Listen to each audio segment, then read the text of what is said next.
Hola Marcelo. Hola, muy buenas, muy buenas. ¿Cómo Buenas es tu tardes. nombre? Espera, que voy a poner esto porque si no, a ver ahora, ahí. ¿Me ves bien? Muy bien, perfecto. ¿Me escuchas Vale, bien? voy a subir un poquito de volumen. Este ordenador no es mío, entonces, como es el más cómodo para esto, me escuchás perfectamente, ¿no? ¿Me ves bien? ¿Todo en Todo orden? perfecto. Yo me veo demasiado cerca, pero es que tengo una cámara demoníaca, o sea que Ah, demoníaca. Bueno, nada, ¿cómo es tu nombre? José. José, José. Claro, José, vale, porque a veces conecta en algunas actividades, hablo con el jefe y luego tiene una secretaria o un secretario, entonces digo, claro, en este caso no, ¿no? No, en este caso estoy solo. Bueno, José, nada, un placer saludarte, Eh, muchas gracias por la invitación. Encantadísimo porque además supongo que después de lo del premio y todo, pues habrás tenido una agenda brutal. Sí, sí, José, la sigo teniendo. Bueno, es productivo porque, bueno, escribimos para que nos lean. Además, Juan especialmente hace una labor con... Bueno, pues muchísimas gracias a todos por venir y bueno, es un súper placer tener a Marcelo Luján aquí, que como habíamos hablado antes tiene una agenda muy apretada, sobre todo desde que La Claridad pues, fue galardonado con el sexto premio Ribera del Duero de relato. Marcelo, buenas tardes, muchas gracias. Hola, buenas tardes, nada, un placer. Gracias, José, por invitarme y gracias a todos y a todas por haberme leído, ¿no? Sobre todo. Pues yo voy a empezar leyendo, presentando un poco a Marcelo. No voy a hacer nada original porque voy a leer la solapa del libro de la claridad que todos tenéis ahí, pero bueno, creo que merece la pena. Marcelo Luján, Buenos Aires, 1963, radicado en Madrid, donde trabaja en la actualidad como coordinador de actividades culturales y talleres de creación literaria. Ha publicado libros de cuentos Flores para Irene, que fue premio Santa Cruz de Tenerife en el 2003, En algún cielo, Premio Ciudad de Alcalá de Narrativa 2006 y El Desvío, Premio Cucha Ciudad de San Sebastián 2007. Y también ha publicado los libros de prosa poética Arder en el invierno y Pequeños pies ingleses. Y las novelas La mar espera, Premio Ciudad de Getafe de novela negra 2009 y segunda mención del Premio Clarín 2005. También Moravia y Sosuelo, que fue el premio de Axel Hammer 2016, entre otros. Bueno, pues estamos aquí por este libro de relatos, La Claridad, que como os he dicho antes fue ganador del sexto premio Ribera del Duero. Presidía el jurado Fernando Aramburu y bueno, creo que esto también es un indicativo de la calidad del libro. Y como siempre, yo voy a hacer un par de preguntas hasta que se os quite un poco el miedo a preguntar. Y tan bueno, si hay silencios incómodos también intervendré. Y nada, espero que tengáis muchas preguntas para Marcelo y que aprovechéis la oportunidad de tenerlo por aquí. Y bueno, la primera pregunta que te quería hacer, Marcelo, es, eh, mirando entrevistas, escuchando en radio y eso, eh, tengo entendido que tardaste como unos 3 años en escribir La Claridad y que lo que pretendiste es que cada cuento no utilizar materiales anteriores, sino que cada cuento naciera de cero. Eh, Te quería preguntar, en ese periodo tan largo de tiempo, ¿cómo supiste eh, que se acababa el libro? Que el último relato cerraba el libro, que ya no había más relatos que incluir en La Claridad. Bueno, José, nada, gracias. La pregunta, sí, en efecto, tardé mucho en escribir este libro. Era un proyecto personal que quería sacar adelante y un reto también. Yo como latinoamericano y más aún como rioplatense, estamos educados, ¿no? En este género, le tenemos muchísimo respeto, muchísimo cariño. Nuestros grandes maestros son grandes cuentistas, además. Sabemos de la dificultad que tiene, es un género, para mí, el más difícil de la narrativa. Y el proyecto era escribir un libro de cuentos. Yo tengo varios libros de cuentos publicados, como dijiste, pero nunca en clave de libro absoluto, ¿no? Entonces, bueno, me embarqué en este proyecto después de mi última novela. Yo escribo con mucha calma, que tardo mucho en procesar qué quiero escribir, de qué quiero hablar, cómo lo voy a contar. habéis visto bueno, que tiene un modo discursivo muy especial, porque es algo que a mí me gusta, que me parece que aporta al lector.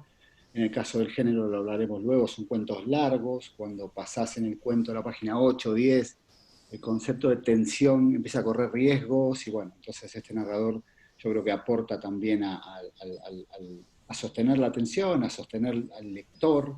Entonces, bueno, son recursos. Pero sí que en este reto que tenía como autor, no quería recuperar ningún texto anterior, ninguna idea, ningún escrito, ni refritar nada en absoluto. Quería contar las 6 o 7 historias que tenía en 2 líneas. Sabía que iban a conformar una suerte de unidad, que es lo que quería sostener, pero claro, el cuento como género tiene muchos conceptos que son inamovibles, y uno es la autonomía, ¿no? Los textos de un libro de cuentos, en tanto unidades narrativas, tienen que ser totalmente autónomos. Es decir, si cualquiera de nosotros saca cualquier cuento del libro y lo lee, lo tiene que entender 100%. No tiene que depender de ningún otro elemento de otros cuentos.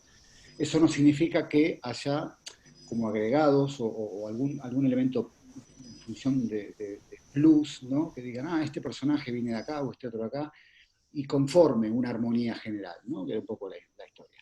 ¿Cuándo decidí que el último cuento era el último cuento? Pues no sé, yo creo que lo decidió algún elemento externo a mí, porque llevaba mucho tiempo con el libro, los editores ya empezaban a mosquearse. Yo siempre que me preguntaban, estoy escribiendo cuentos, pasaban los años y estoy escribiendo cuentos, y la gente, bueno, después de Subsuelo sobre todo, ¿no? Con el recorrido que tuvo esa novela.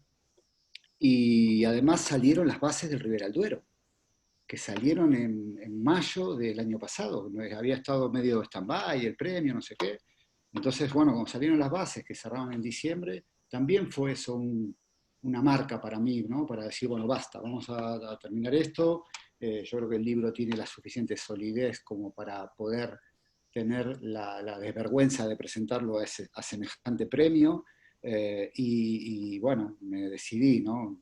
Fue un proceso también complicado, porque tuve que sacar un cuento del manuscrito original. Si habéis visto, el libro tiene 5 cuentos y uno que se agrega con una nota del editor. Ese cuento no participó en el Ribera del Duero porque ganó, entre medias, entre tantos años, ganó un premio en Murcia, un premio importante, que yo mandaba cuentos también para testearlos un poco y ver si quedaban entre los finalistas y esas cosas.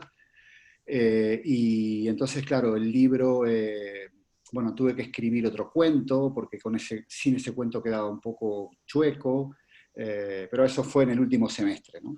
Pero bueno, yo creo que el libro estaba bien. Lo que yo pretendía con este libro estaba más o menos conseguido, ¿no? Que era, bueno, abordar la oscuridad, que es algo que a mí me gusta mucho en todos mis libros, pero también incorporar el elemento fantástico, que es otro género que a mí me gusta mucho y que nunca había combinado de un modo tan descarado, digo, en literatura, y que, bueno, me descubrí que se llevan muy bien, ¿no? Lo negro y lo fantástico conviven muy bien y aparte se potencian, y bueno, ¿no? Así que al final lo que tenía me gustaba, así que bueno, me animé a decir basta.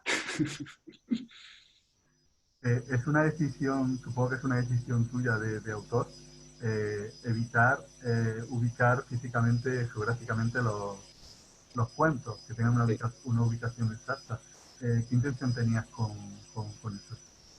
Bueno, también lo hice en Subsuelo, en la novela anterior. A mí me parece que eh, es más difícil para un autor o autora quitarle la localización geográfica, porque a veces eso nos ayuda, nos ampara en cierto modo en la escritura de la historia, en la concepción de la historia, pero a mí me parece que ese esfuerzo vale la pena, porque logramos que el lector sitúe las historias en donde le dé la gana, ¿no?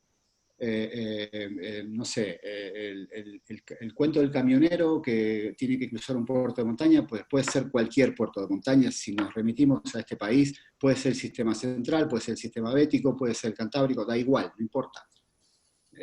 Y encaja mejor, y el lector tiene como más herramientas para meterse en la historia, ¿no? Es un modo de conectar. me parece que es productivo en ficción, siempre y cuando no sea excluyente, mencionar una ciudad, pero desde el punto de vista creativo, de la creación es un poco más difícil, porque no tenés ningún punto de anclaje, ¿no? Tenés que crear, por ejemplo, en el caso del valle o de un cordón montañoso, lo tenés que crear a partir de tu conocimiento de la montaña, que en el caso mío, que soy del llano, pues es una locura, no tengo ni idea, ¿no? Pues yo subo 500 metros y me apuno y se me tapan los oídos, ¿no? Todavía estoy acostumbrado he vivido 26 años a nivel del mar, así que bueno. Pero no, Digamos, es una decisión personal, José, absolutamente. digamos que como tú has dicho, lo que se pretende también es que el lector vaya creando también su cuento, su espacio geográfico a medida que va leyendo el cuento. Sí, sí, sí. ¿Qué preguntas? No, no entendí la pregunta. No, quiero decir que no era simplemente un apunte, que creo que con Ah, este sí, sí, sí. recurso lo que consigues también es que el lector vaya creando su Sí, propio sí, cuento me también, pasa. su propio espacio geográfico. Sí, totalmente. Me ha pasado, bueno, el libro salió en Argentina hace un mes. Para mí es muy importante el libro ahí, sobre todo porque yo llevo 20 años viviendo en España y escribo en español de España, pero no es porque lo fuerce, es porque ya no podría escribir en rioplatense. Tendría un montón de errores, de verosimilitud, de registro, o sea, sería un desastre. Yo siento el lenguaje así, me llevó muchos años llegar y una metamorfosis discursiva importante llegar a esta solidez, ¿no? A poder crear el lenguaje de un español adolescente, que por ejemplo es muy complejo, ¿no? Yo sigo siendo extranjero a todos los efectos, por lo tanto, es el lenguaje que siento y es el lenguaje que utilizo para escribir ficción, que ya escribir ficción es muy difícil, como para encima tener estas problemáticas lingüísticas, ¿no? Pero bueno, lo leyeron en Argentina, bueno, el libro está teniendo muy buena recepción en Argentina y la gente también se ubica mucho, ¿no? Lo plantean, los cuentos los plantean en ambientes argentinos, entonces eso me parece bueno que ocurra, ¿no? El libro habla del azar, habla de las oportunidades perdidas, de la vista que se nos escapa de las manos. Y yo leyendo el primer libro, 30 monedas de carne, me ha venido a la cabeza una pregunta. ¿Somos capaces de cualquiera de hacer el mal si tenemos la oportunidad? Bueno, es una pregunta un poquito difícil de responder. Voy a responder desde lo personal, obviamente. No sé si es un tema de oportunidad, sino más que nada de necesidad, ¿no? Yo creo que el ser humano eh, está capacitado para defenderse en un concepto casi de supervivencia en casi todos los escenarios. Entonces, yo que estoy, o cualquiera de nosotros que estamos educados, digamos, dentro de la buena senda o con valores o no sé qué, no sé si nos mandan a la guerra, ¿qué haríamos? Que eso no lo podemos saber, porque ante tanta presión, el ser humano yo creo que puede reaccionar de muchos modos, digamos, cualquier reacción es verosímil, ¿no? Luego podemos analizar si fue una reacción ejecutada desde la maldad, desde el egoísmo, no sé, ¿no? Pero yo creo que la respuesta a tu pregunta es sí. Hay que matizarla, pero es sí. Digamos que en ese cuento Marta, pues esa reacción de la acción de su amiga es Sí. por necesidad, por miedo, por un No era poco. su amiga, ¿eh? No era su amiga. Bueno, sí, una forma de hablar de su acompañante. Sí, sí. Bueno, como esto se trata también de que vosotros preguntéis, pues yo voy a dar el paso al primer valiente que le haga una pregunta a Marcelo. Y venga, adelante a ver si os atrevéis y si no estáis preparados, pues yo sigo. Yo creo que sí, seguro que Yo, sí. por ejemplo, si me escucha, Sí, Andrés, te escuchamos. pues Marcelo, ¿qué tal? Encantado de conocerte, aunque sea virtualmente. Yo precisamente con 30 monedas de carne me sorprendió mucho porque vi como un homenaje a ese cuento de Carver, también habría precisamente el libro, ese de Dile a las mujeres que nos vamos, Sí, cuando ese final del cuento, no sé si lo habéis leído, sí, eh, pues ese final, los dos protagonistas hacen algo que parece que moralmente duele, ¿no? Que es el protagonista, uno de los protagonistas ha matado a una chica, precisamente a una chica que caminaba en bicicleta, y el otro amigo que lo está viendo, lo primero que hace es abrazarlo y consolarlo por esa barbaridad, ¿no? Mm. Y fíjate que yo en la reacción de Marta con la chica noruega veo un poco de eso, ¿no? O sea, veo como un homenaje a Carver, ¿no? A mí ese final de cuento de Carver siempre me ha cautivado, ¿no? Y además lo he visto lo más normal del mundo. Muchas veces incluso lo he comentado, ¿no? Que en una situación así, si nos viéramos, probablemente, aunque nos sorprenda leérselo a Carver, muchos actuaríamos así. Y he visto eso, ¿no? He visto un, un lazo de unión con ese cuento, en esa decisión de Marta hacia la Noruega. Bueno, nada, te agradezco el piropo, ¿no? Porque comparar con Carver siempre es un piropo. Yo no lo veo tan exactamente así, pero entiendo lo que estás diciendo. A mí me parece que lo que hace Marta concretamente en ese momento es protegerse, ¿no? Salvarse del desastre que se le viene encima, pero es interesante por lo que se me ocurrió, se me apareció mientras escribía el texto, que es que Marta no tenía planificado eso. Es decir, Marta no la sacó a Astrid del camping para matarla, o para que la violen, o para que la tiren al río. La sacó porque está celosa y ella cree que su novio la mira y que no sé qué. Además, se conocieron por absoluta casualidad. ¿No? La saca y está un poco cabreada. Luego, después, al perderse, la maltrata, es agresiva, pero en ningún momento pensó o planificó una venganza del calibre que tiene o de lo que pasó, ¿no? Yo creo que se le quedó a huevo y eso es lo más preocupante, ¿no? Porque siempre hablamos del mal planificado como el mal absoluto, ¿no? Bueno, Auschwitz o cualquier otra situación, eh, lo notamos, lo planificado es como el mal absoluto. Sin embargo, acá Marta no planifica nada, es algo que lo decide en una milésima de segundo porque le queda así, ¿no? Le queda como votando. Y eso me pareció preocupante, ¿no? Digo, también podemos ser malvados sin siquiera planificarlo. Ya sería algo también Sí. catastrófico, ¿no? Y luego es un texto sobre la traición. Yo lo que quise escribir ahí es un texto sobre la traición, incluso transgrediendo la hermandad de género, ¿no? El cuento cuando lo escribía y estaba contando la situación, el hecho extraordinario, cuando irrumpen esa pandilla de pibes ahí a hacer eso, se me estaba yendo mucho el cuento para el lado, o sea, esa escena se lo estaba comiendo todo y entonces, si veis en el cierre hay como un retorno y un volantazo a eso de la traición, ¿no? Esta gente puede hacer cosas terribles, pero sin embargo los códigos de la traición no los soportan, ¿no?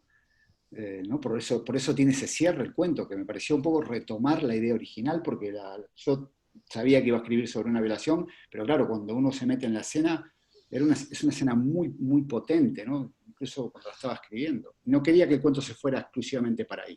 Quería mostrar la relación entre ellas y la decisión de Marta, que era lo que más me interesaba, ¿no? Un poco lo que dice el compañero Andrés, ¿no? De mostrar esa decisión y ese movimiento carveriano ahí que, bueno, yo no A lo eso me, presente, pero ahora que lo decís, pues sí. yo a eso me refería, ¿no? O sea, yo creo que lo que te quiero decir es que algo tan cruel y tan dantesco como lo que hace Marta, ¿no? Pues que a veces, o sea, decir, quién sabe, ¿no? O sea, decir, te has ocupado, o sea, en ese cuento he visto, yo he sentido justo eso mismo que tú comentabas, ¿no? Que podemos ser malvados sin saberlo, sin ser conscientes que tenemos esa maldad dentro, ¿no? Por salvarnos el cuello. En tu caso, por ejemplo, ella está salvando su cuello, ¿no? Sí, claramente porque hay un tema físico, que ella juega el componente masculino de decir, la van a elegir a ella seguro y van a pasar de mí, ¿no? Es lo que piensa. Ahora, yo me pregunto ahora, un poco a toro pasado con ese cuento, ¿qué hubiese hecho Marta si Astrid era su amiga? Ya, sí. Es una pregunta que me hago inocentemente ahora, ¿no? No en este momento, sino cuando el cuento ya salió a la luz y empezaba a tener el feedback de la gente. ¿Qué hubiese pasado si fuesen amigas? Yo digo, ¿no? Yo creo que no, Es que no hubiese hecho lo que hizo. Entonces, claro, ahí podemos analizar un poco también lo que decía José, ¿no? ¿Cómo podemos reaccionar? Bueno, hay un montón de determinantes que nos condicionan a la hora de reaccionar, ¿no? En decisiones tan relevantes para nuestras vidas, ¿no? Porque esas chicas no mueren, ninguna de las dos muere en ese cuento, no hay muertos, pero la huella que deja ese episodio es atronadora, ¿no? Así que, bueno, he tenido un montón de relecturas de ese texto y lo he hablado con un montón de lectoras, sobre todo, y es muy, muy chulo lo que sale del cuento, ¿no? Porque, bueno, yo soy un chico y además esa indefensión inherente que tiene la mujer ante el ataque masculino, que, bueno, tiene más fuerza, está la variable sexual siempre ahí molestando, ¿no? Bueno, uno intenta hacerlo del mejor modo posible, pero claro, ahí también te metes en lo que siente, en el alma femenina, ¿no? Como ocurre con el último cuento de esa niña. No deja de estar. La niña perdió a su madre y eso uno lo puede representar, pero es que a esa niña le está pasando algo en el cuerpo, que uno como chico no lo sabe, nunca, o sea, por más que te lo cuenten 50.000 mujeres, no lo podés entender. Entonces, como escritores, a la hora de acercarnos a esos terrenos peligrosos, tenemos que hacerlo con mucho cuidado, y yo eso lo tuve presente en este cuento y en el último, por ejemplo, ¿no? que además es curioso, y ya dejo paso a... Yo coincido con José, ¿no? Hay mucho azar e incluso el libro se podría haber titulado en vez de La claridad, las decisiones, ¿no? O sea, porque en cada cuento hay una mala decisión, ¿no? Sí. Además, me apasiona, me parece brillante lo que hacen, ¿no? Que irnos avisando constantemente al lector de esas malas decisiones y aún así el lector nos sigue atrapando y demás, ¿no? Y también lo que me llama mucho más la atención con respecto a esto de las decisiones y la claridad, porque es curioso, ¿no? La claridad aparece como tal en ese cuento último que no formaba parte del libro, vamos, que no formaba parte del libro, que no formaba parte del premio, ¿no? Sí.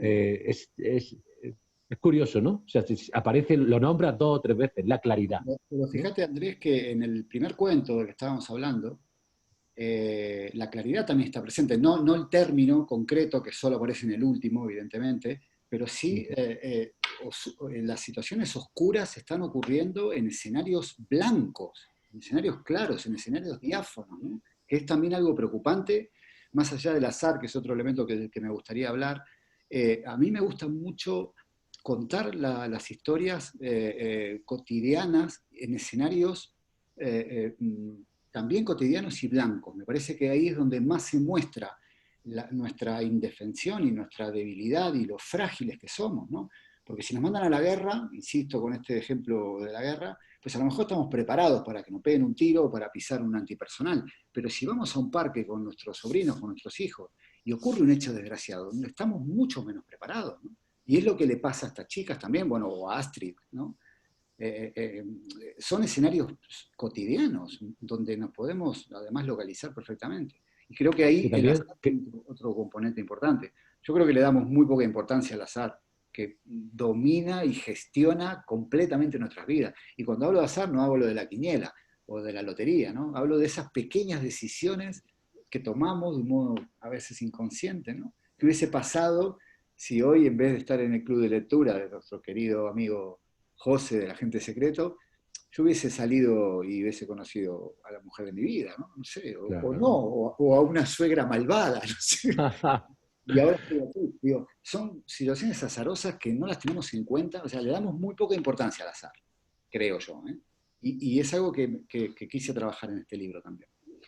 Y luego también a mí me ha llamado mucho la atención, decía José, y es verdad, ¿no? No sitúan los cuentos en ninguna ciudad en concreto, en paisajes, pero sí utilizas, y creo que lo hace adrede, por ejemplo, el pantano San Nicolás aparece en 2 cuentos.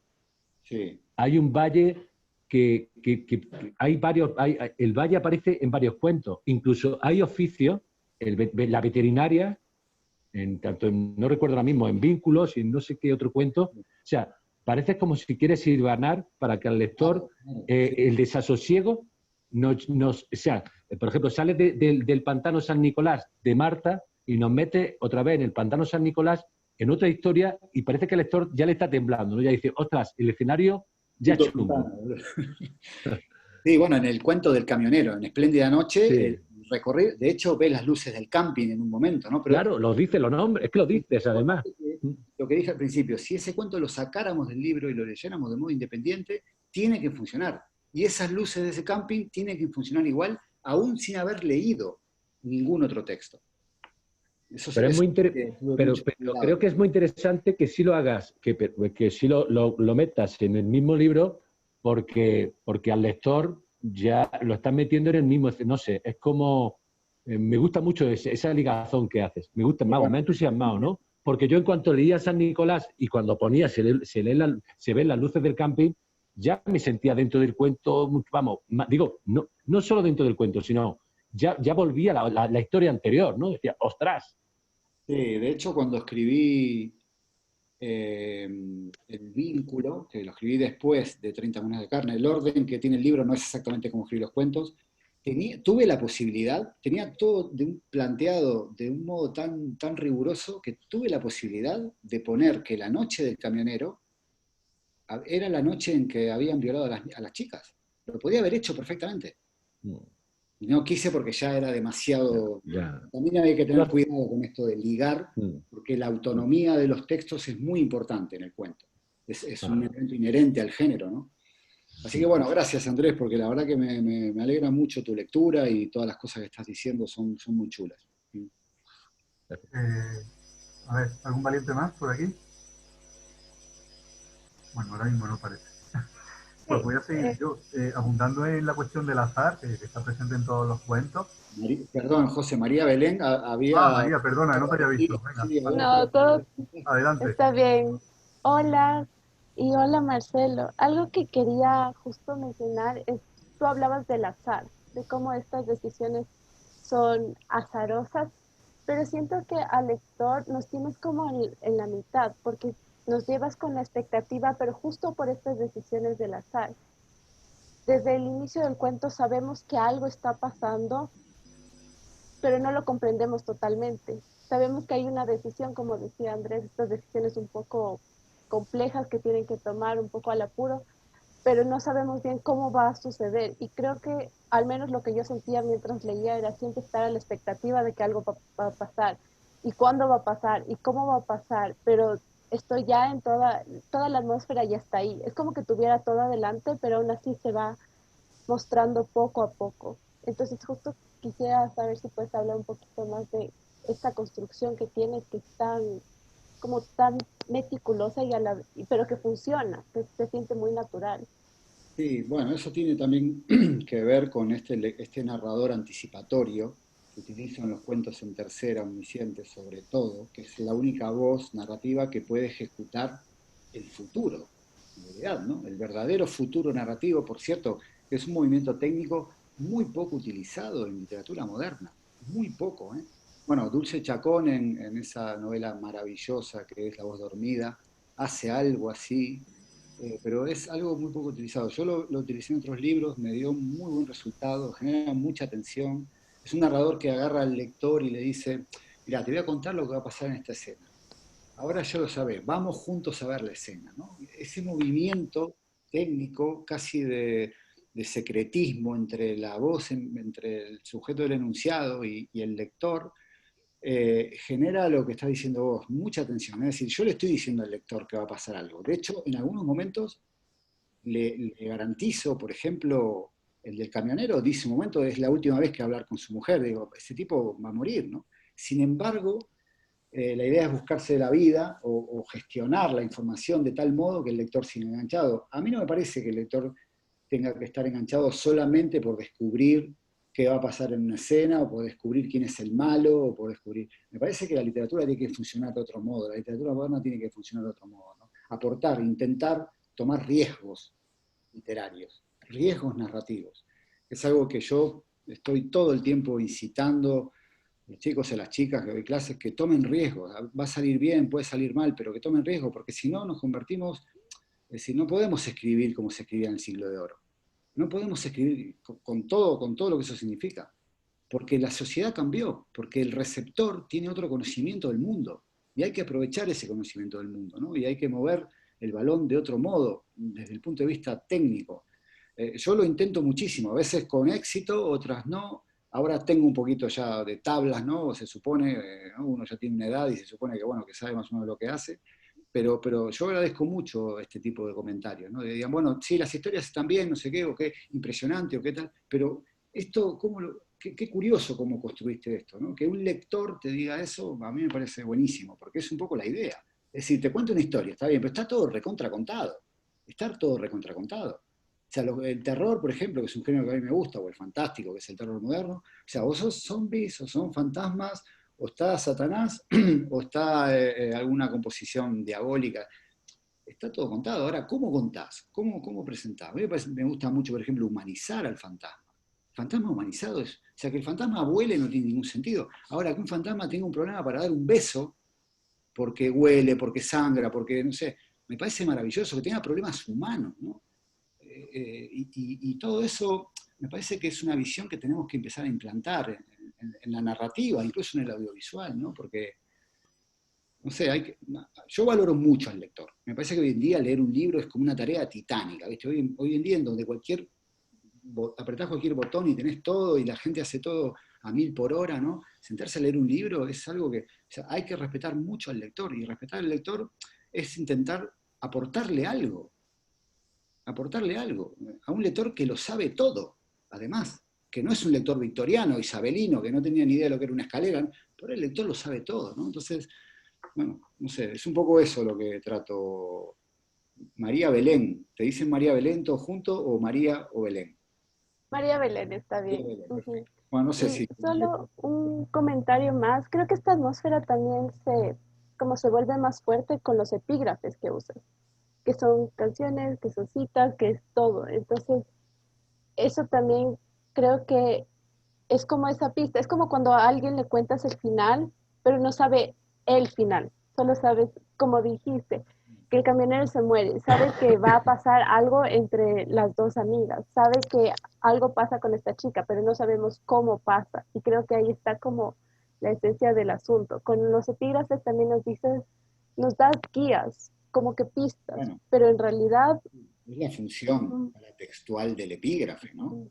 Esa es la función, ¿no? No poner ahí algo que a uno le gusta, que también, pero ¿no? Yo a veces veo epígrafe que digo, qué bonito, pero no tiene un carajo que ver con la historia. ¿Por qué lo pusiste? Porque te pone un montón o que es que no lo entiendo. O sea, el epígrafe tiene que tener una función paratextual muy concreta, que es resumir y anticipar con mucha sutileza dónde va a entrar el lector, ¿no? Y eso fue lo que quise hacer con estos epígrafes. Además de, si ustedes ven, todos los cuentos tienen la misma composición, ¿no? Un texto bíblico, canción, fragmento de rock o pop. Digo, también eso, que es un detalle menor, genera armonía en el libro. Como que todo es de un mismo universo, ¿no? Es algo, bueno, un poco ahí sutil, pero también me parecía... Y luego la combinación rock Biblia me pareció súper explosiva. No sé. A mí me pareció que estaba... Bueno, la Biblia tiene unos pasajes oscurísimos, o sea, es un texto, sacándole el componente religioso, que es lo que yo intento hacer, es un texto maravilloso, donde hay un tratamiento de lo demoníaco excepcional, un tratamiento de la muerte excepcional, un tratamiento de la resurrección excepcional. Lo que pasa es que, bueno, sacarle el componente religioso a veces es complicado, ¿no? ¿Más preguntas por aquí? Miriam, pero tienes que reactivar el micrófono Ya. ahora. ¿Ya? Sí, sí. Yo quería preguntar a Marcelo, ¿quién determina si el editor o el escritor a la hora del orden de los cuentos? Porque llevaba yo mucho tiempo sin leer cuentos.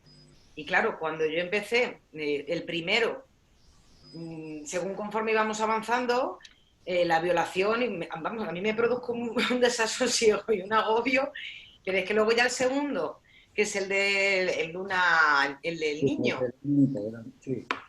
que cuenta el cambio de su familia en la voz de un niño, el cambio de la madre, de la hermana, la separación de los padres. Entonces yo tenía una sensación de agobio, cuento tras cuento, que ¿Cómo es tu nombre? Miriam, Esa era la idea, Miriam. sí, sí.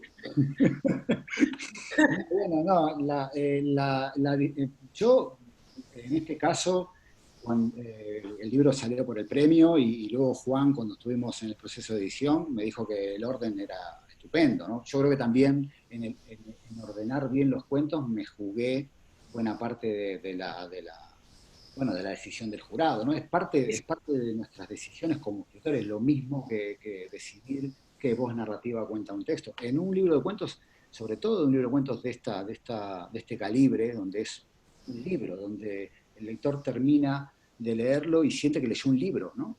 Que bueno, era un poco el objetivo. El orden de los cuentos es muy importante. Si te fijas, por ejemplo, tenés un cuento en tercera, un cuento en primera, un cuento en tercera, un cuento en primera, Sí. eso estaba bien porque es un narrador que hay que gestionarlo. Luego las temáticas, en el vínculo, el cuento de la veterinaria, la señora misteriosa que aparece con el transportín y el gato envenenado ese, bueno, una gata, es la madre de estos dos hermanitos, ¿no? Que enloqueció finalmente, o algo así, pero bueno, podía haber sido cualquier señora. Y el cuento, o sea, Ingrid Benítez podría haber sido cualquier persona y el cuento hubiese funcionado igual.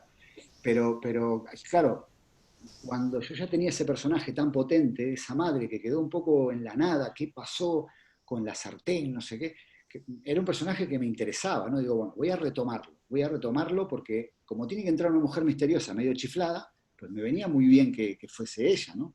Porque esas conexiones las tiene que hacer el lector. O sea, nadie dice que quedó chiflada, no sé qué, bueno, lo que decía el lector, entonces, después de que la hija se fue y la quemó, quedó chiflada, porque claro, ahora la estamos viendo 20 años después y anda con un gato envenenado por ahí, medio satánico, no sé qué.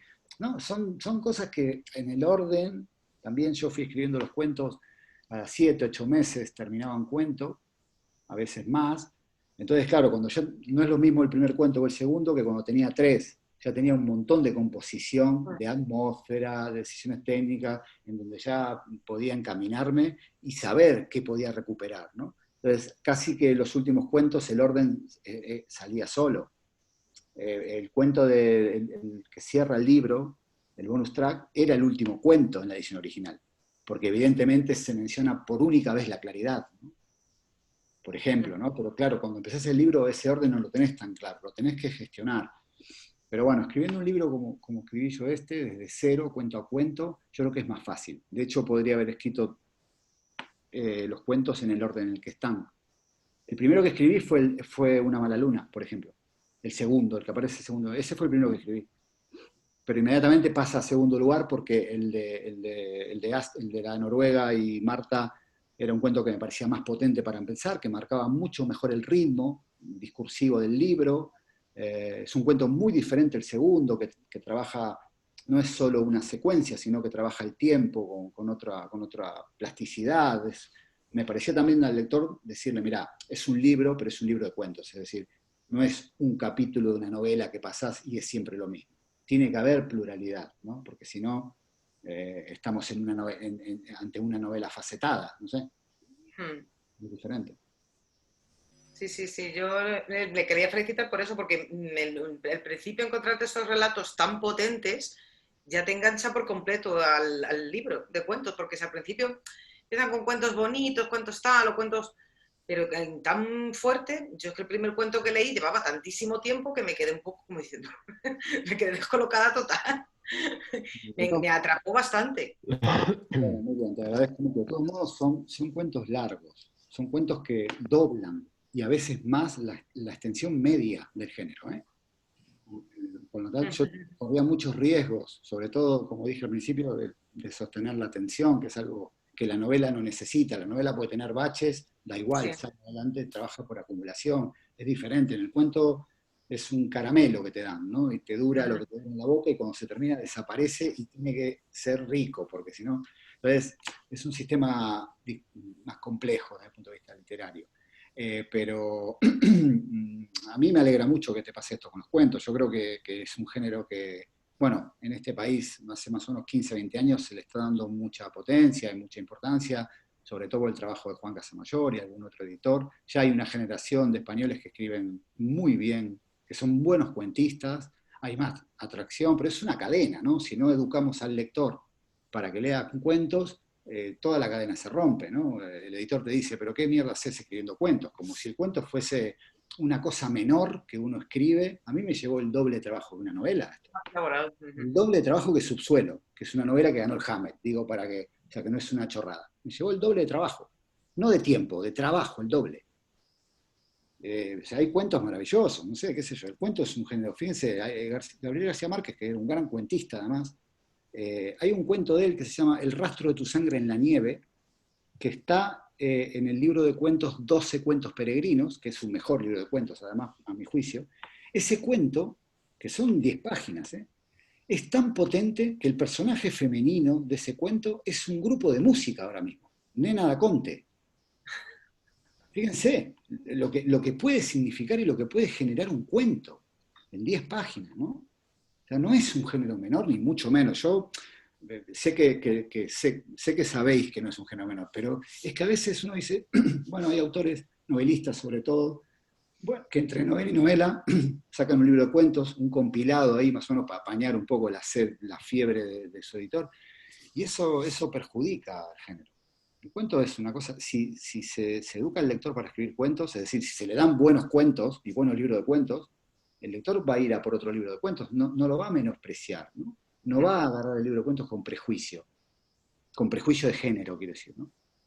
Pero bueno, es una labor que lleva mucho tiempo y que por suerte España está a la cabeza de Europa en eso, pues en Francia y en Alemania no publican cuentos, no saben ni lo que es.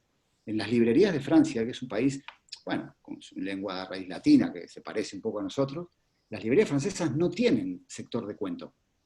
No hay, no existe, ¿no? Sin embargo, la cultura anglosajona sí lo tiene, ¿no? Bueno, Estados Unidos tiene una tradición cuentista impresionante, ¿no? Hemingway, Flannery O'Connor, no sé, es algo como panamericano, ¿no? Pero bueno, el Reino Unido también, pero en Europa no. Mi editora checa, que hizo la traducción de Subsuelo, que es la editorial de la República Checa más grande, la gente le ofrece el libro y dice, lo voy a leer porque me gusta, Marcelo, pero te digo desde ya que no lo voy a publicar, no lo voy a traducir.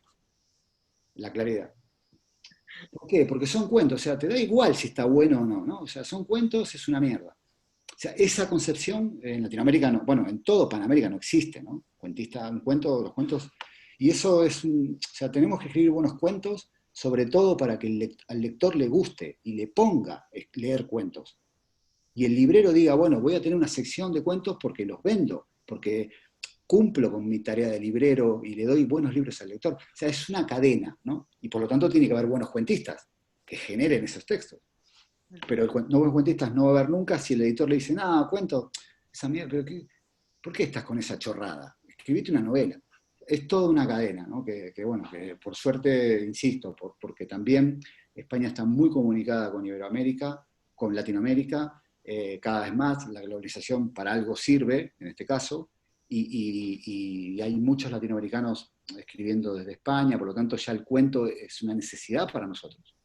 O sea, escribimos cuentos para revistas, para antologías, y de repente sacamos un libro de cuentos, si está bueno, este premio. O sea, Páginas de Puma es una editorial española, que es la mejor editorial de cuento en Latinoamérica. O sea, eso se dice pronto.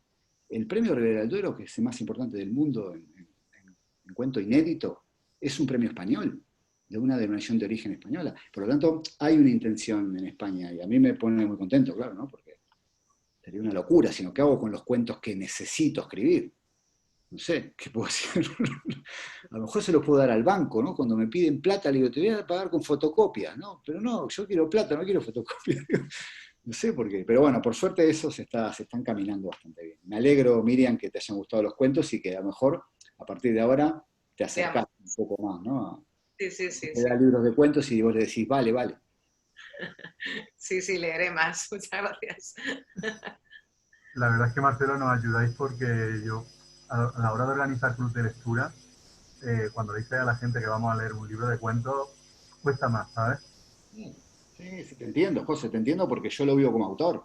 No es que sea...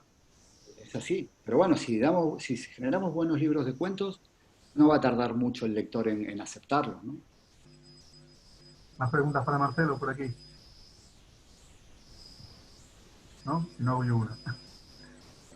Marcelo, te quería preguntar qué te aporta a ti como narrador a la hora de escribir los cuentos, esos flashes, esos elementos sobrenaturales que se cuelan en los cuentos, pues la silla de ruedas en 30 monedas de carne, ese juego de Ouija en Mala Luna. ¿Qué te aporta a ti a la hora de construir el cuento? Bueno, y la chica de la banda de folk, de la cual estoy También. perdidamente enamorado y nadie dice nada. Sí, no, como dije al principio, era una intención. Es un género que a mí me gusta muchísimo, pero que le tengo respeto porque el terror o el fantástico, que es el terror moderno, digamos, ya los monstruos no asustan, ahora asusta, es un terror más psicológico, ¿no? O la humanización del monstruo. Le tengo mucho respeto porque es un género muy difícil de cerrar. Es muy complicado cerrar, o sea, hacer un buen desenlace. En cualquier variable narrativa, ¿eh? En el audiovisual se ve un montón. A veces hay historias de terror súper chulas, muy bien planteadas, y el final lo jode todo. Eso pasa mucho, ¿no? Entonces, claro, bueno, me acerco con cierto respeto, como digo, al género, pero me parece que en estos casos la variable fantástica, yo la dejo también como, en la mayoría de los cuentos la dejo como muy en manos del lector, ¿no? ¿Qué le pasa a la veterinaria? Porque no sabemos qué le pasa, ¿no? No sabemos si el gato era un gato diabólico o no sabemos, ¿no? En el cuento de la chica de la Fall, sí está más claro. Bueno, todos leyeron el libro, ¿no? Sí, está más claro que es un fantasma, ¿no? No es un zombie, es un fantasma, pero la veterinaria puede ser una variable zombie, ¿no? Por supuesto muy humanizada, lo mismo que hago con la chica de la banda de folk, está muy humanizada, tiene problemas humanos, pero en el camionero lo mismo, con el camionero se cruza, mala hora se cruza con el diablo, ¿no? Que le hace un pacto para quedarse con su alma o cualquiera de esos elementos clásicos, ¿no? Y bueno, en el cuento de Una mala luna, evidentemente esa niña tenía algún componente uno que bueno, no sabemos exactamente hacia qué lado va, pero hay un componente raro en esa niña, ¿no? El cuento empieza con el hermano contando que un día a las 3 de la mañana se despierta y la hermana está a un palmo de la pared con los ojos abiertos, quieta. O sea, había cosas ahí, ¿no? Y luego en el de las bicicletas, las chicas en bicicleta, que es el cuento menos fantástico de todos, incorporé ese elemento cuando Astrid está en ese trance previo al ataque, que está escuchando música y está ahí en el medio del valle, con tanta soledad y tanta hermosura. Incorporé un elemento fantástico en esa casa abandonada, porque esa casa abandonada, y ahora se los digo, es la casa de Subsuelo, ¿no? Donde ocurre toda la tragedia en la novela Subsuelo. Ahora está abandonada, claro, ¿no? Los malos hablan de la casa de los ahogados, que son del pueblo, ¿no? La conocen así, es una casa como maldita esa, ¿no? Donde han ocurrido todas las desgracias posibles. Pero bueno, eso para el que leyó Subsuelo es como un plus, ¿no? Yo eso también lo intenté. Es un plus. El lector que no leyó Subsuelo no tiene ningún problema, tiene que funcionar igual, ¿no? Estamos en la misma que antes. Pero sí, los elementos fantásticos a mí me atraen un montón, lo que pasa es que los trato con cuidado porque no es un género sencillo y además no me quiero escorar demasiado a ese género, no me quiero escorar demasiado. Me parece que se pueden contar cosas chulas incorporando algún elemento fantástico que genera también cierta tensión en el lector. Después de todo, hoy en día está en casi todos lados, ¿no? Hay un montón de historias de ficción que trabajan lo fantástico bastante bien, en muchos casos, ¿no? Sobre todo cuando se humaniza al monstruo, eso es lo mejor. Y bueno, yo creo que tenemos que hablar de la chica de la banda de Sí. folk, Por favor. que bueno, yo cuando empecé a leerlo, claro, yo me iba diciendo, yo conozco esta historia, y me parece... es una leyenda urbana, claro, es una claro, leyenda. me parece increíble cómo te has atrevido a meterte en ese jardín, en esa leyenda urbana, para reformularla y para hacerlo, para dotar a esa leyenda de otra vida. Intención, sí, es muy interesante esta pregunta, José, porque a mí la leyenda urbana, que además en Latinoamérica tiene mucha tradición, o sea, lo que es la chica de la curva y esas cosas, que es un elemento, es un relato que parte, nace y vive en la tradición oral. Es muy difícil transportarlo a la narrativa, por ejemplo. Eso funciona en la tradición oral. Es decir, es un tipo en una fogata ahí que te cuenta lo de la chica de la curva y te cagás vivo, ¿no? Pero si lo transportás a la narrativa es muy complicado, porque es como muy previsible. Yo mientras lo planificaba, es una leyenda urbana que tenía apuntada hace un montón y nunca le encontraba sentido y cómo cerrarlo para que no me diga el lector, vaya puta mierda. Porque claro, funciona mucho en la tradición oral, pero luego... Entonces aquí, sí, esta reinterpretación de las leyendas urbanas, hay algunas que son muy chulas además, me parece una práctica literaria interesante también. Claro que es una leyenda urbana, pero aún sabiendo que esa chica está muerta y que le va a dejar una señal, lo que se trata es de crear una historia atractiva, ¿no? De crear una historia atractiva, y a mí me parece que en ese cuento la variable del deseo en las primeras instancias, que es a la salida de la adolescencia, donde es muy puro y donde el beso ese es la hostia en verso, a mí me pareció que estaba bueno trabajarlo. O sea, me pareció bueno recuperar un fantasma y decir, bueno, voy a resucitar solamente en las fiestas del pueblo cuando viene algún forastero y no me conoce, ¿no? Y lo único que quiero es dar un paseo y que me dé un beso, porque nunca lo di, porque morí joven, no sé, lo que sea. Esa premisa me pareció chula. Y además lo narra, de los cuentos que están narrados en tercera persona con ese Sí, narrador omnisciente. claro, claro, claro. A mí me parece más arriesgado todavía, porque estás anticipando al lector algo que supuestamente casi conoce, ¿no? Que es esta Sí, leyenda urbana. claro, pero fíjate que hay un recurso, los tres cuentos en tercera, los que tienen este mecanismo, si se fijan bien, todo el desenlace, que es una parte estructural fundamental del cuento, están en futuro. Los cuentos terminan diciendo, y eso fue todo, siempre terminan ahí. Ahí termina el presente narrativo, el aquí y ahora, y todo lo que viene es futuro. Irá, pasará, es algo que no pasa en el tiempo del relato, pero que el narrador te anticipa, porque conoce el futuro, ¿no? Entonces, fíjate cuando, o fijaros cuando el chico dice que va a la casa, que con la excusa de recuperar la cazadora, o el jersey, no sé qué era, él lo que quiere es verla de vuelta, claro, ¿no? Antes de irse a la ciudad. Entonces va y dice, bueno, claro, y como estaba sangrando, el padre se pone bronco, le dice que no, el chico piensa que que le pegó él y que le van a hacer algo porque ella entró sangrando. Entonces, claro, toda esa parte, trabajada en futuro, tiene muchísima más trascendencia, porque el futuro tiene la variable de que no se puede cambiar. El futuro es eso, y cuando te lo dicen, sobre todo cuando te dice el omnisciente, ¿no? Es algo que va a pasar tal cual te lo voy a decir. Entonces, terminar los cuentos en futuro, además, genera una aceleración.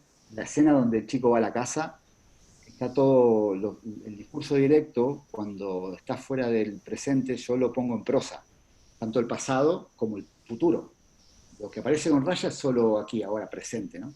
Entonces, cuando uno narra en futuro y tiene que poner las voces en prosa, y entonces le dirá, o a lo mejor le dice esto, o sea, eso genera una aceleración muy, muy buena. A mí me ayuda mucho a cerrar un cuento, ¿no? Acelerar y cerrar. Sí, porque, claro, ese cuento era el más difícil de cerrar. Yo digo, la voy a cagar, la voy a cagar, la voy a cagar seguro porque la voy a cagar. Y digo, a ver si se entera la gente que estaba muerta porque ¿no? Como cuando le di a leer bueno, los cuentos los terminaba y se los iba dando leyendo solo a autores que me fío mucho de ellos, que sabía que llevaba años escribiendo cuentos. Bueno, a ver, danos esa mierda, a ver. Entonces, a un autor argentino que quiero mucho, además, muy buen escritor, le di el del camionero. Y lo leyó y cuando nos pusimos a hablar, una semana después, la primera pregunta infantil e imbécil que le hice fue, ¿te diste cuenta que era el diablo? Sí, boludo, ¿cómo no me da cuenta? Claro, porque uno tiene miedo, ¿no? Tiene inseguridad como escritor. Y en esa inseguridad te va la vida. Si te pasás de la raya y tomás el pelo al lector, la cagás. Y tampoco podés quedarte corto de información porque el lector dice, bueno, pero es que no me estoy enterando de nada, o no me he enterado, ¿no? Entonces, dosificar eso es divertido, pero está la clave ahí de que un texto salga adelante o no, más allá del tratamiento técnico que tenga, ¿no? Pero bueno, son anécdotas que me gusta compartir en los clubes de lectura porque esto en una presentación no lo puedes hacer porque la gente no leyó el libro. ¿Cómo que el diablo? ¿Dónde coño está el diablo? Te dicen, no, claro. Pero con el libro leído en los clubes está muy chulo porque puedes contar estas anécdotas. Por cierto que hablando de anécdotas, en tus cuentos, en los cuentos en tercera, está ese narrador que lo sabe todo, omnisciente que nos va guiando. Y yo no sé si Marcelo Luján como escritor es también una especie de adivino del futuro, porque ya te lo habrán dicho, pero en el cuento del vínculo aparece la palabra coronavirus, Sí. con la que está cayendo ahora. Mala hora, sí, bueno, eso fue, yo me levantaba y digo, esto no puede ser verdad. Ese cuento lo escribí años antes de esta movida. Evidentemente el premio terminó en diciembre, pero claro, puede estar siempre la posibilidad de que le diga, bueno, en el proceso de edición lo metiste ahí porque sos un oportunista y porque no sé qué. La verdad es que tuve que quitar 3 veces la palabra coronavirus, porque Juan me decía, es Y que van la gente va a pensar tal, claro, pero claro, es un cuento contado en primera, de un veterinario, con lo cual tiene registro. Yo estaba ahí, hablé con un veterinario, con otro, pero esto ustedes cómo lo dicen exactamente, porque claro, tiene que hablar con un veterinario, ¿no? Entonces, claro, me enteré que el coronavirus, o sea, que técnicamente cualquier virus que muta se llama coronavirus. Entonces, el veterinario hablan de coronavirus, ¿no? Esa enfermedad del felino, si muta el virus, el gato muere. Si muta el virus, es un coronavirus. Claro, hoy en día nosotros hablamos de coronavirus, pero en realidad el virus es la COVID-19, que mutó. Bueno, siempre tengo que explicar todo esto porque la gente dice, qué cabrón pusiste coronavirus. Y no quiero ser, no quiero anticipar nada. Bueno, me gustaría anticipar, no sé, algo más productivo, ¿no? Que esto que pasó, pero no tiene nada que ver con esto en realidad, porque es un tema veterinario, ¿no? Y muy menor a esto, por supuesto.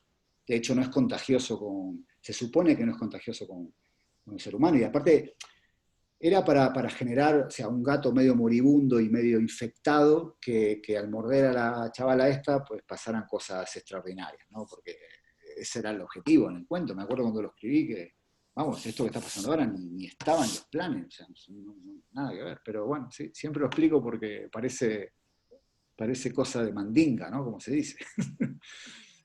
Parece mentira, pero llevamos una hora ya Ah, con la sí. claridad con Marcelo. Increíble. Así que yo creo que, bueno, podemos hacer una ronda final, a ver si queréis aportar algo. Que estas cosas, Pero ¿por bueno, qué está tan callada la gente? Sí, ¿por qué están? Hay un montón de gente en silencio absoluto. Lo cual está bien, que escuchen, pero seguro que si leyeron el libro, alguna preguntita tienen que tener, ¿no? ¿sabes qué pasa también, Marcelo? Cuando hacíamos los clubes de lectura presenciales, había gente que no hablaba en el club, que no preguntaba. Mm. Y luego la segunda parte del club era ir a un bar a tomar unas cañas. Ah, y con las En cañas las, hablamos todo el mundo, en claro. las distancias cortas, pues la gente se soltaba más. Yo no Bueno, quería dejar, bueno, a ver si os atrevéis a hacer alguna pregunta más por aquí. Bueno, pues ya está, no pasa nada tampoco. hay algo en el chat, José, me parece, ¿eh? Sí, vamos a ver. Porque también hay un... no, mira, J. Clemente puede ser, sin cervezas, dice, mediantes. a ver, sí, perdón. Sí, es una pregunta que me hace, ¿eh? Ah, vale, también tenéis el recurso de preguntar por el chat, ¿vale? Si no queréis... No sé, es que no estoy viendo... Ah, vale. Bueno, pues, ¿la estás leyendo? Sí, sí, dice, bueno, lo leo para todos. Buenas noches, Marcelo. Leer el libro me recordó a la película Relatos Salvajes, que también utilizan la Biblia en la escena de Pulp Fiction, sin cervezas mediante. Bueno, sí, bueno, Relatos Salvajes es una película argentina que tuvo, bueno, cierto éxito acá, que tiene este funcionamiento estructural, ¿no? Son como cuentos independientes, ¿no? A todos los efectos. Y bueno, no sé, la Biblia, más allá de Relatos Salvajes, que a mí me gustó con reservas, pero bueno, eh, me parece que lo que dije al principio, es un texto, si logramos quitarle el componente religioso, podemos leer ciertos pasajes de la Biblia, son acojonantes. O sea, son acojonantes, insisto, el tratamiento que hace de la muerte, el tratamiento que hace de la resurrección, el tratamiento que hace de lo satánico, es impresionante. Y por supuesto, la traición, ¿no? No solamente Judas. O sea, tiene una docena de escenas negras de un índice de oscuridad altísimo, ¿no? Por lo tanto, me parece que incorporar cosas bíblicas en lo paranormal o en lo fantástico tiene sentido, ¿no? Porque sí, pasa que es difícil quitarle el componente religioso a la Biblia, al menos en nuestros países. ¿Preguntas? Aunque sea por el chat.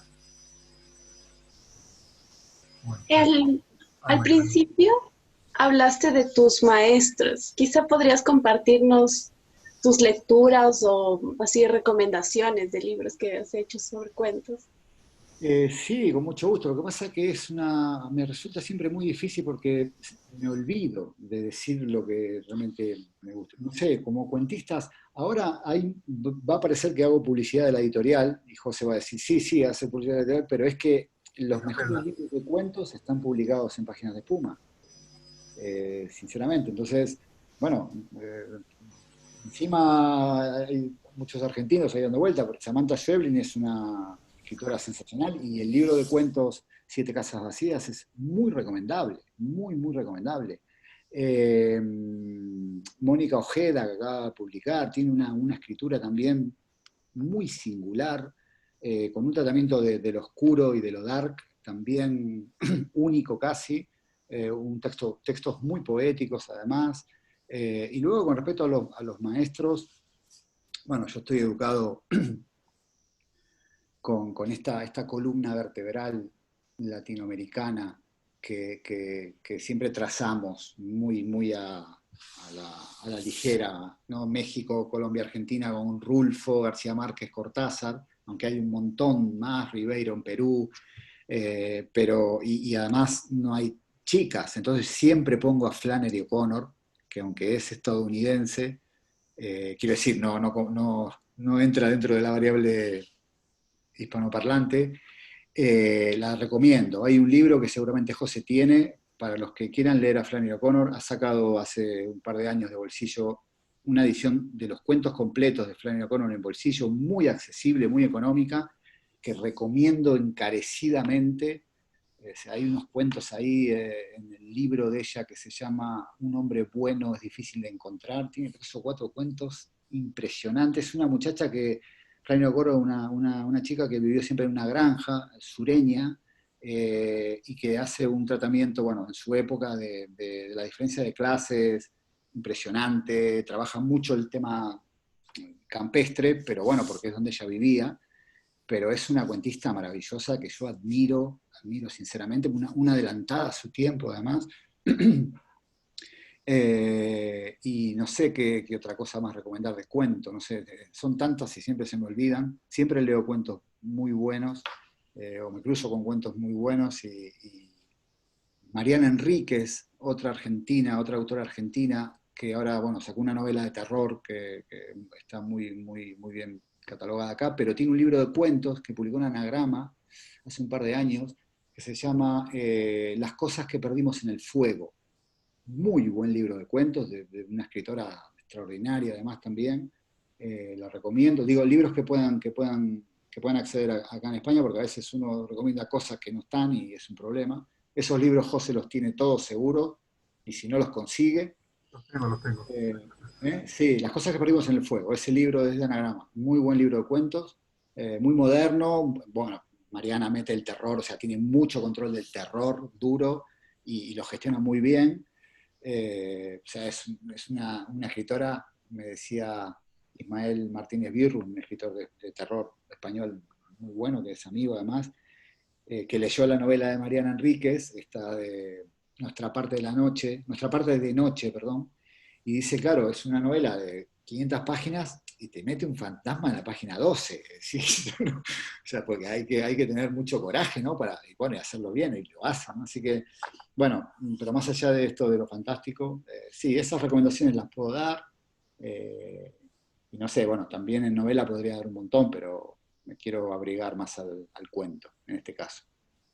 La verdad es que yo creo que sí podemos hacer publicidad de Páginas de Espuma, porque si queréis buenos libros de cuentos, pues Sí. no tenéis nada más que bucear en el catálogo de páginas que vais a encontrar libros maravillosos.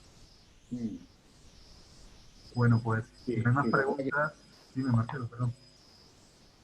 no, digo que la verdad que sí, que la verdad que el catálogo de Páginas de Espumas es extraordinario, sinceramente. Bueno, imagínense ustedes que en Latinoamérica, que está muy acá en el cuento, todos los cuentistas quieren publicar en Páginas de Espuma.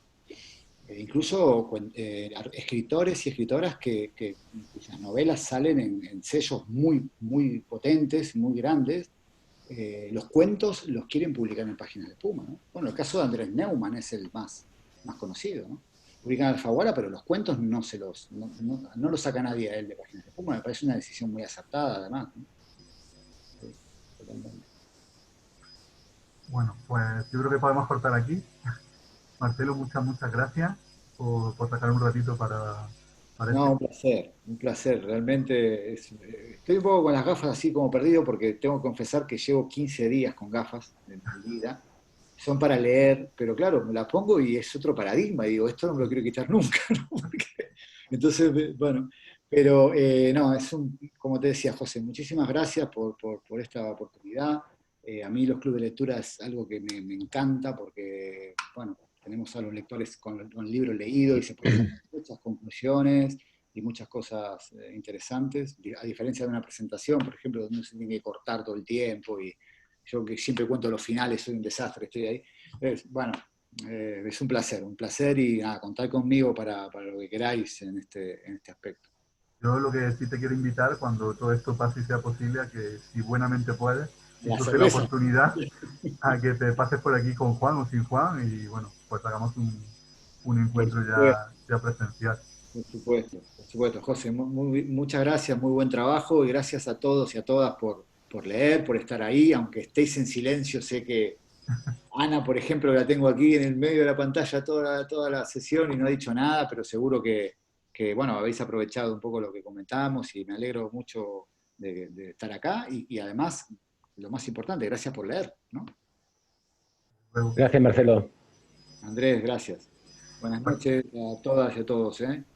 voy a terminar con un poco de Muchas gracias. publicidad. Volvemos el 17 de noviembre con un libro de automática editorial que nos vamos a China, con Días, Meses, Años de Yan Lianque, que no os lo puedo enseñar porque tenía un ejemplar y lo he vendido esta tarde. Así que, genial. Bueno, muchas gracias a todos y hasta la próxima. Hasta luego, gracias, muchas Hasta gracias. luego. Muchas gracias.